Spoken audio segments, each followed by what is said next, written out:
Kajian Kitab.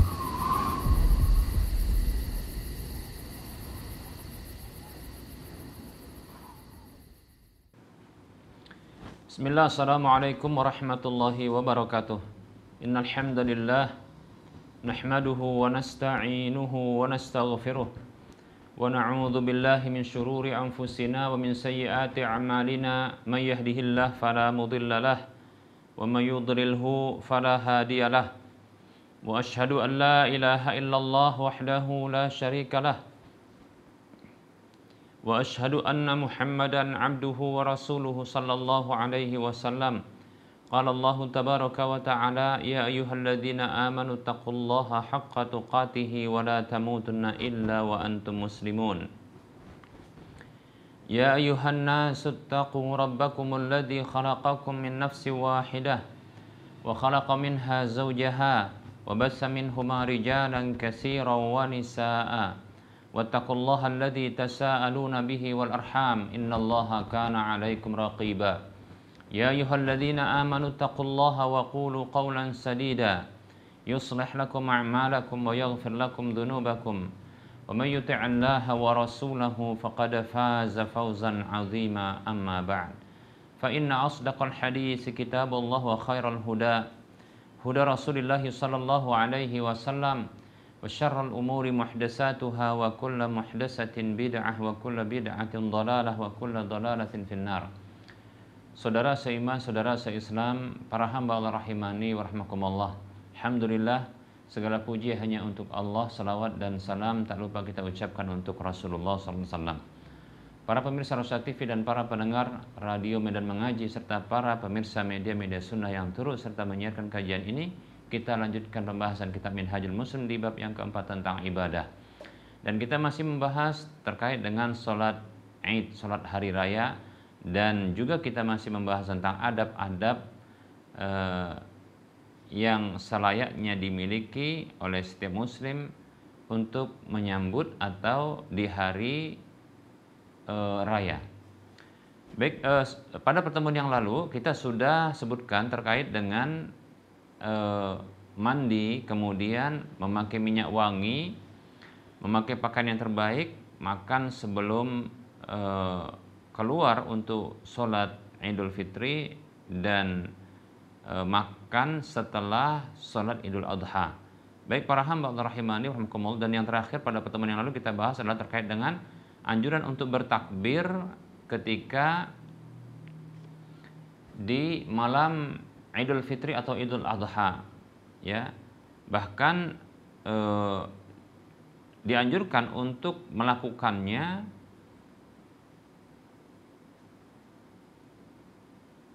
di hari raya Idul Adha, itu dimulai dari tanggal 9 dari bulan Dzulhijjah, yaitu di hari Arafah ketika terbitnya fajar, sampai nanti hari tasyrik, akhir dari hari tasyrik yaitu tanggal 13, demikian. Nah, ini jumhur para ulama salaf dahulu dari kalangan sahabat dan para ulama-ulama setelah mereka. Namun bahkan ada yang menganjurkan untuk bertakbir tapi dengan takbir mutlak, ya. Takbir mutlak itu di tanggal 1 dari bulan Dzulhijjah sampai nanti hari tasyrik, demikian. Dengan takbir mutlak. Adapun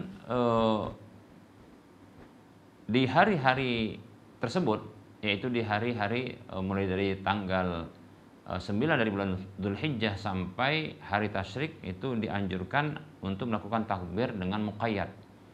Muqayyad itu yaitu dilakukan setelah sholat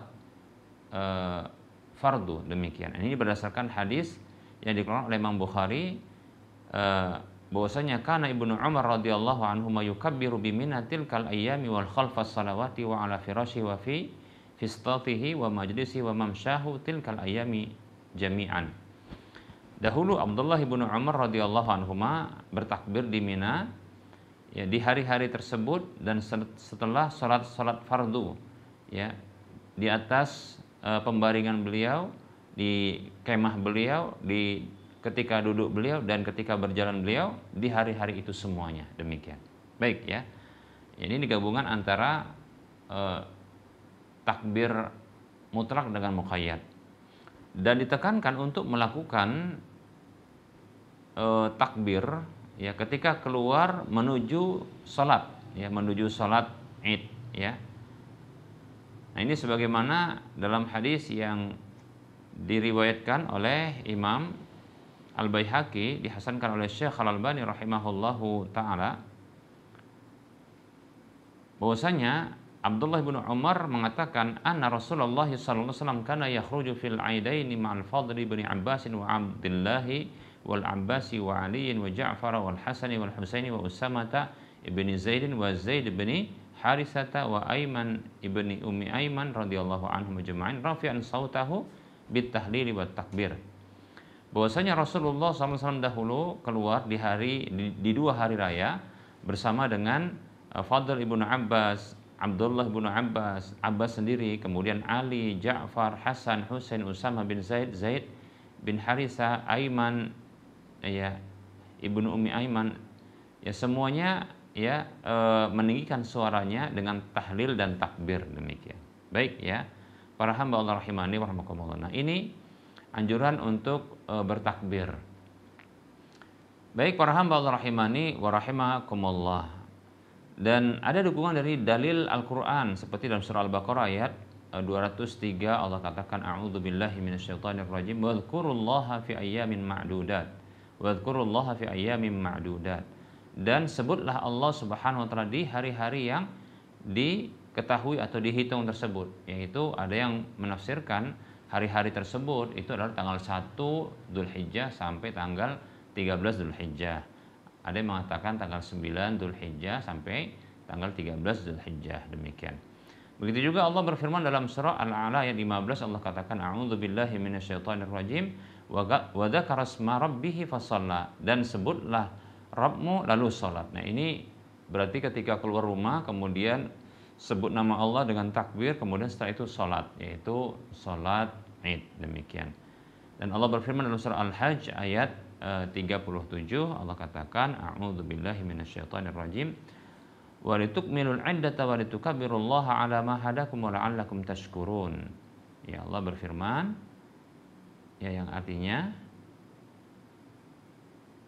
ini dalam surah Al-Baqarah ayat 185, yang artinya Allah berfirman, dan hendaklah kalian sempurnakan bilangan dan hendaklah kalian bertakbir kepada Allah atas apa yang telah Dia berikan petunjuk kepada kalian dan agar kalian bersyukur. Baik para hamba Allah rahimani wa rahmakumullah.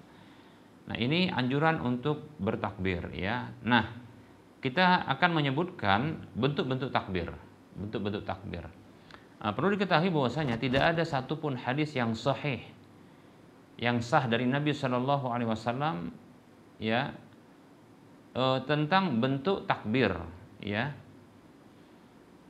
Hanya saja ada beberapa riwayat dari para sahabat Nabi Shallallahu Alaihi Wasallam seperti Abdullah bin Mas'ud, dan ini yang masyhur. Begitu juga alhamdulillah. Begitu juga dari Abdullah bin Abbas radhiyallahu anhuma, kemudian juga dari Salman. Selayaknya bagi kita untuk lebih ya menggunakan lafaz takbir seperti ini daripada kalau kita mengkreasikan takbir itu sendiri ya.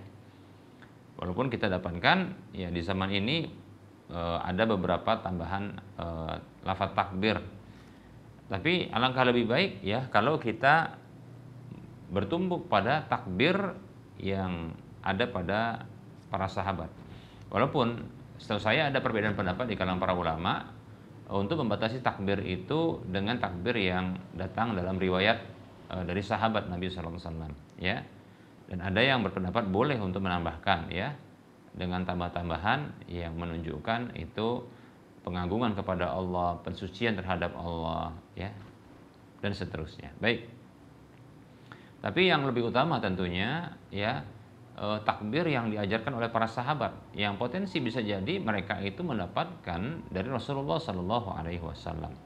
Nah, takbir yang masyhur adalah takbir yang populer yang kita biasa lakukan ketika di hari-hari raya adalah takbir dari Abdullah bin Mas'ud radhiyallahu anhu, sebagaimana yang diriwayatkan oleh Imam Ibnu Abi Syaibah dengan sanad yang sahih, ya. Ani bin Mas'ud radhiyallahu anhu annahu kana yaqulu, dari Ibnu Mas'ud radhiyallahu anhu bahwasanya dahulu beliau pernah membaca takbir begini. Allahu akbar, Allahu akbar, la ilaha illallah, wallahu akbar walillahil hamd. Demikian, ya. Takbir dengan seperti itu, dengan penyebutan dua. Walaupun ada riwayat yang lain menyebutkan dengan tiga. Jadi ada tasniyah, ada taslis, ya. Kalau yang tiga begini, Allahu akbar, Allahu akbar, Allahu akbar, tiga, ya. Atau disambung Allahu akbar, Allahu akbar, Allahu akbar, la ilaha illallah, wallahu akbar walillahil hamd. Nah, seperti itu. Dan ini yang masyhur, yang populer, yang banyak sekali, ya, orang-orang yang bertakbir dengan membaca takbir seperti ini. Kemudian ada takbir yang lain, takbir yang berasal dari Abdullah bin Abbas radhiyallahu anhuma, yang dikeluarkan oleh Imam Baihaqi dengan sanad yang sahih. Ya, kan Ibnu Abbas radhiyallahu anhuma yaqulu, dahulu Ibnu Abbas radhiyallahu anhuma membaca seperti ini. Allahu akbar, Allahu akbar, Allahu akbar walillahil hamd. Allahu akbar wa ajal, Allahu akbar ala ma hadana. Nah, seperti itu bunyinya, ya. Allahu akbar, Allahu akbar, Allahu akbar walillahil hamd. Allahu akbar wa ajal, Allahu akbar ala ma hadana. Begitu bacaannya, seperti itu, ya. Kemudian ada riwayat juga dari Salman Al-Farisi, ini lebih sederhana, ya, yang dikeluarkan oleh Imam Al-Baihaqi dengan sanad yang sahih. Karena Salman radhiyallahu anhu yaqulu kabbiru Allahu akbar, Allahu akbar, Allahu akbar kabira. Nah, begitu, ya. Salman mengatakan, ya, bertakbirlah, Allahu akbar, Allahu akbar, Allahu akbar kabira. Nah, begitu. Baik para hamba Allah rahimani wa rahimakumullah. Nah, ini yang semestinya lebih dikedepankan, ya, karena riwayatnya sahih dari para sahabat. Tentunya para sahabat yang mereka ini notabene-nya adalah murid-murid Rasulullah SAW, itu lebih utama untuk kita jadikan panutan, ya, ketimbang kalau kita mengkreasikan, menginovasikan bacaan, ya, takbir dari diri kita. Baik para hamba Allah rahimani wa rahimakumullah. Kemudian adab-adab yang selayaknya kita lakukan, ya, adalah mengeluarkan para wanita-wanita dan anak-anak. Jadi mengikut sertakan untuk berangkat ke tempat sholat, ya, sholat Id itu dari kalangan wanita dan anak-anak, ya. Walaupun wanita tersebut wanita yang sedang haid atau nifas, maka dianjurkan untuk, ya, hadir, ya. Nah, ini berdasarkan hadis yang dikeluarkan oleh Imam Al-Bukhari dan Imam Muslim dalam kedua kitab sahih mereka berdua, dari sahabat wanita Nabi SAW, yaitu Ummu Atiyah radhiyallahu anha. Beliau mengatakan, amarona Rasulullah SAW an nukhrijahunna fil fitri wal adha. Dahulu Rasulullah SAW memerintahkan kami untuk mengeluarkan, maksudnya membawa serta wanita-wanita berikut ini, ya, dalam sholat Idul Fitri atau Idul Adha dan Idul Adha, yaitu al-awatiqa wal huyada wa dawatil khuduri, yaitu para gadis-gadis belia, kemudian wanita-wanita haid dan gadis-gadis pingitan, ya. Fa ammal huyadu fayatazilna salata. Adapun wanita yang haid atau nifas disamakan dengan itu, maka nanti mereka akan menyingkir dari tempat sholat, ya, menyingkir. Wa yashhadunal khaira, dan mereka menyaksikan kebaikan nantinya, ya. Tentunya dengan hadir situ menyaksikan kebaikan karena kegembiraan, berkumpul bersama. Wa da'watal muslimin, dan ikut serta dalam doanya kaum muslimin ketika itu, ya. Qultu, aku katakan, ya Rasulullah, yaitu Ummu Atiyah berkata, wahai Rasulullah, ihdana la yakunu laha jilbabun. Wahai Rasulullah SAW, salah seorang di antara kami ada yang tidak memiliki jilbab. Masya Allah, lihat. saking miskinnya begitu kurang lebih ya.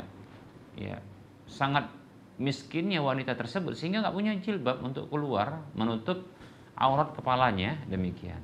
Ya, kalau sekarang perempuan bukan hanya ya kepala saja yang dibuka, hampir semua dibuka badannya, demikian. Lihat, sampai seperti inilah mereka kehidupan miskinnya, tapi mereka bisa bertahan hidup, ya. Mereka bersabar dengan ujian yang menimpa mereka dan mereka masih memegang keimanan mereka. Ya, tidak lantas mereka dengan seperti ini malah mengumbar, ya, mengumbar dosa, ya, seolah-olah menantang Allah Subhanahu wa taala. Baik, ya. Nah, ini komentar dari Ummu Atiyah karena Ummu Atiyah tahu tentang kondisi ya para wanita-wanita di zamannya. Maka Rasulullah mengatakan sallallahu alaihi wasallam, ya, litulbisuha ukhtuha min jilbabiha. Ya, hendaklah saudarinya memakaikan kepadanya dari jilbabnya. Jadi maksudnya kasih pinjam jilbab itu. Ya kalau dikasih bagus ya. Dikasih secara cuma-cuma gratis itu bagus ya. Nah, di sini maksudnya pakai jilbab punya saudarinya, demikian. Baik para hamba Allah rahimani wa rahimakumullah. Namun tentunya ya walaupun mereka diperintah untuk keluar menuju tempat sholat untuk menyaksikan kebaikan ya dan mengikuti doanya kaum muslimin ya. Namun tetap wajib bagi mereka untuk menjaga adab-adab syar'i ketika keluar rumah ya. Seperti contohnya dengan memakai pakaian yang menutup aurat sempurna, tidak membuka sebahagian, tidak menutup sebahagian, ya, tapi sempurna. Kemudian tidak transparan, artinya tidak terawang.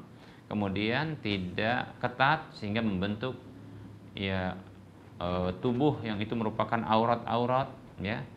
Kemudian tidak berpakaian dengan pakaian laki-laki, tidak berpakaian dengan pakaian orang kafir, tidak berpakaian dengan pakaian wanita-wanita yang suka melakukan kefasikan, demikian, ya, yang melakukan dosa-dosa. Dan juga tidak memakai wewangian dan serta tidak berhias dengan model hiasan jahiliyah. Baik, nah seperti itu.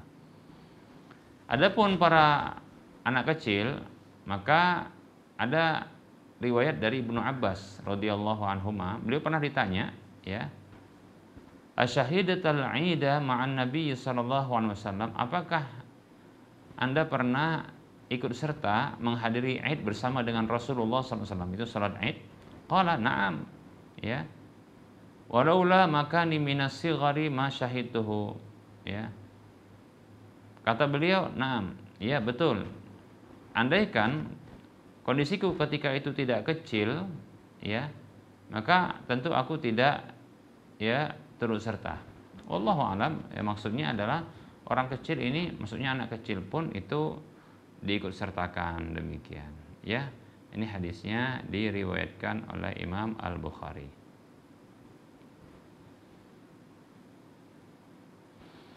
Yang jelas jangan sampai nanti hadirnya anak kecil ini mengganggu prosesi sholat berjamaah, ya. Walaupun mereka tidak sholat contohnya, tapi jangan sampai mengganggu, ya, bermain-main sampai mengganggu prosesinya. Baik, para hamba Allah rahimani wa rahimakumullah. Kemudian adab berikutnya, dan ini termasuk sunnah Nabi SAW ketika menghadiri sholat hari raya adalah keluar menuju tempat sholat dari satu jalan dan kembali dari jalan yang lain, ya.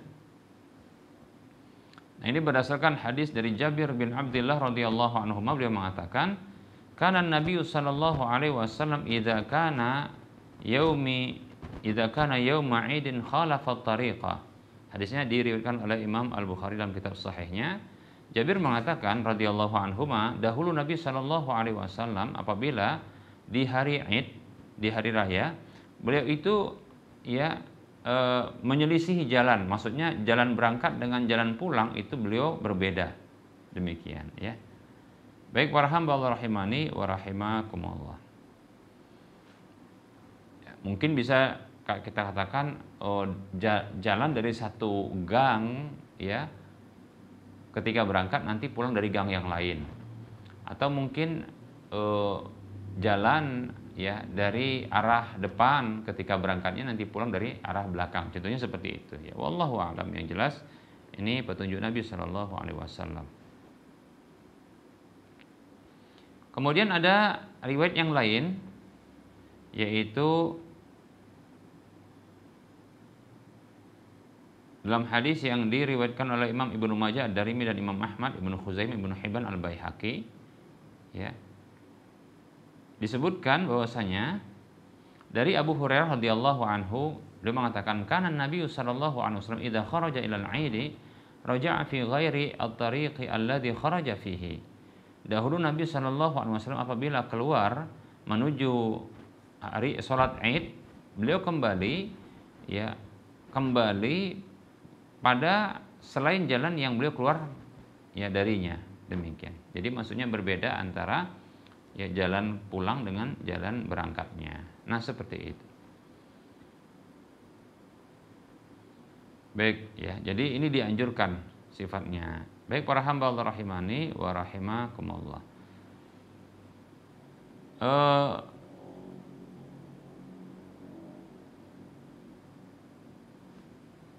Kita cukupkan untuk pembahasan pada pertemuan kali ini. Nanti insyaallah ta'ala kita akan lanjutkan pada pertemuan yang akan datang, masih membahas beberapa adab-adab dan sunnah-sunnah ketika sholat Id insyaallah ta'ala. Nah, kita buka sesi soal jawab.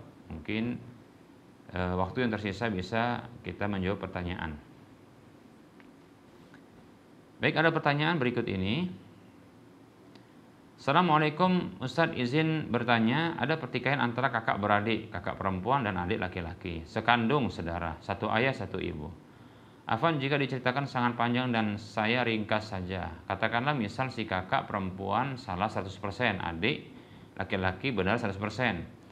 Dan si adik sudah di puncak kemarahan dan dia tidak bisa tahan lagi. Lantas, apakah benar cara si adik mengusir kakak perempuan di depan orang tua yang sudah sepuh? Yang kakak perempuan ini mengurus orang tua mereka yang sudah sepuh tadi. Yang kedua, apakah si adik laki-laki ini termasuk durhaka karena dia sudah menyakiti hati orang tua dengan mengusir si kakak perempuan, terlepas dari dia benar 100%, si kakak salah 100%. Yang ketiga, apa sikap kami sebagai keluarga yang mengetahui pertikaian ini berdasarkan apabila mendiamkan masalah ini? Lebih tepatnya bukan mendiamkan, tapi sedang memikirkan apa yang harus kami buat. Dan terkesan masalah ini jadi berlarut-larut. Apa yang harus kami perbuat? Dan keluarga lain juga tahu soal masalah ini, seperti paman, bibi, sepupu, ponakan, dan yang lainnya. Tapi terkesan mendiamkan. Apakah semua berdosa jika sampai tidak mendamaikan kedua saudara yang bertikai? Demikian ya. Mungkin tidak mau terlibat, mungkin begitu ya. Mohon solusinya Ustadz. Saya berharap ada jalan keluar terbaik dari pertikaian antar saudara ini. Semoga Allah menyatukan keluarga kami kembali. Syukran Ustadz. Saya bertanya sebagai keponakan dari yang bertikai di atas. Kalau dengar dari cerita si anak laki-laki ini, dia merasa orang tuanya tidak adil, orang tuanya lebih condong ke anak perempuan atau kakak perempuannya. Karena si kakak yang merawat orang tua menetapkan rumah yang ditinggali untuk si anak perempuan. Si anak perempuan ini tadinya tinggal di Bekasi dan diminta pulang untuk merawat orang tua. Baru 3 atau 4 tahun merawat, mulai ada ketidakrukunan antara saudara ini. Tapi memang ada faktor-faktor lainnya.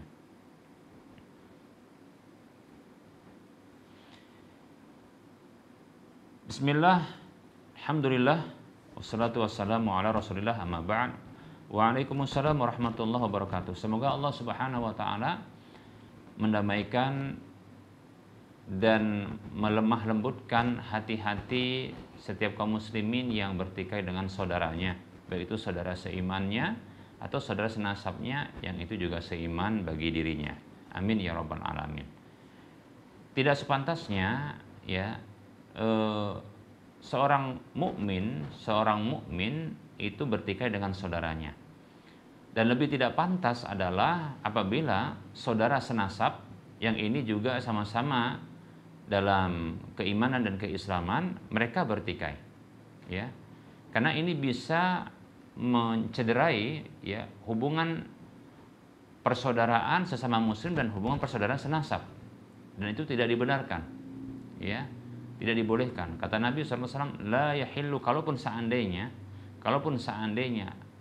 haruslah bertikai, ya, boikotan, maka tidak boleh lebih daripada 3 hari. Kata Nabi SAW dalam riwayat Muslim, la yahillu li muslimin an yahjura akhahu fauqa salasati ayyamin. Kata Nabi SAW, tidak halal bagi seorang muslim untuk dia memboikot saudaranya lebih daripada 3 hari. Demikian. Nah, itu dalam urusan sesama muslim, ya. Dan ini kan saudara sama muslim dan senasab, demikian. Dan jangan sampai pertikaian ini menjadikan mereka ini, ya, putus hubungan tali silaturahim, karena ini membahayakan, ya, diri mereka, karena akan membuat mereka ini diputus hubungannya oleh Allah Subhanahu wa taala, hubungan baik Allah kepada mereka. Demikian. Kata Nabi sallallahu alaihi wasallam, ya, man qata'aha, ya, batattuha. Kata Allah dalam hadis qudsi, man qata'aha batattuha. Siapa saja yang memutuskan tali silaturahim itu, maka aku akan putuskan hubungan baikku dengan mereka. Demikian, ya. Man qata'aha batattuhu, maaf, ya. Siapa saja yang memutuskan tali silaturahim tersebut, maka aku akan memutuskan hubungan baik dengannya. Nah, seperti itu. Lebih-lebih, ya, ada ancaman yang luar biasa yang hadis ini dikeluarkan oleh Imam Bukhari, Imam Muslim, yang tadi juga Imam Bukhari, ya. Nabi SAW bersabda, "Ma min dzambin ahra an yu'ajjilallaha al-'uqubata an ma min dzambin ahra an yu'ajjilallahu al-'uqubata li sahibihi fid dunya ma'a ma yuddakharu lahu fil akhirati illa aminal baghi wa qati'atir rahimi." Kata Nabi SAW, tidak ada satu dosa pun yang layak bagi Allah Subhanahu wa taala untuk menyegerakannya, sanksi hukumannya bagi pelakunya di dunia, bersama nanti ada yang Allah siapkan, Allah simpan untuk dia di akhirat. Jadi ada 2 sanksi hukuman, dosa, siksaan di dunia segera, dan di akhirat ada.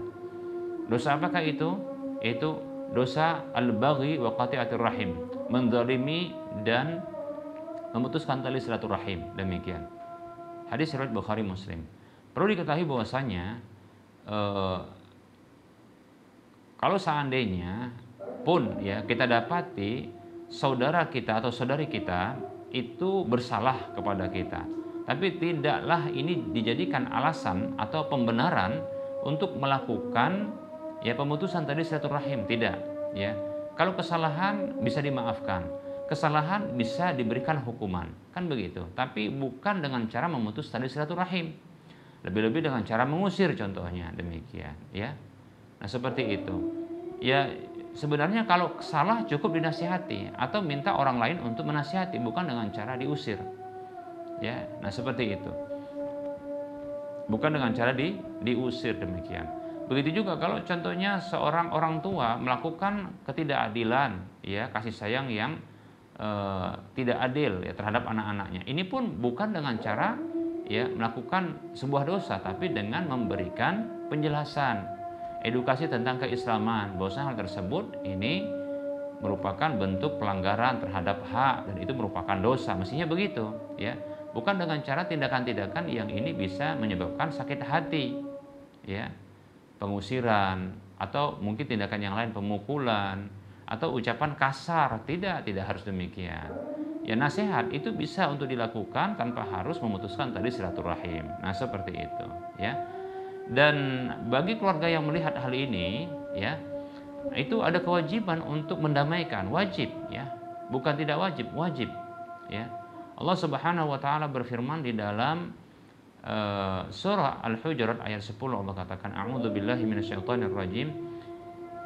Innamal mu'minuna ikhwatun fa aslihu baina akhawaykum wattaqullaha la'allakum turhamun. Sesungguhnya orang-orang beriman itu hanyalah bersaudara, tambah lagi sudah beriman, ternyata mereka adalah saudara senasab. Nah, ini lebih kuat dia persaudaraannya. Lalu Allah katakan fa aslihu baina akhawaykum. Maka damaikanlah di antara saudara kalian itu. Lalu Allah iringkan dengan bentuk ketakwaan, perintah takwa. Wattaqullah, bertakwa kepada Allah. La'allakum turhamun, agar kalian dirahmati. Menunjukkan kalau mau dapat rahmat, selesaikan urusan mereka ini. Ya, bantu mereka untuk menyelesaikan ya pertikaian ini ya, dengan cara damaikan. Nah, seperti itu. Ya, ketahui bahwasanya orang yang tidak mau berdamai ya itu tidak akan diampuni. Ya.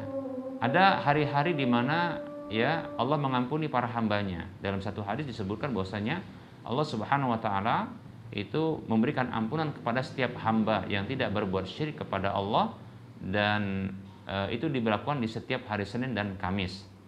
Ya. Dan Allah tidak akan memberikan ampunan kepada seorang hamba yang dia punya pertikaian dengan saudaranya. Ya. Sampai mereka berdamai, demikian. Jadi Allah tangguhkan ampunan bagi orang yang bertikai.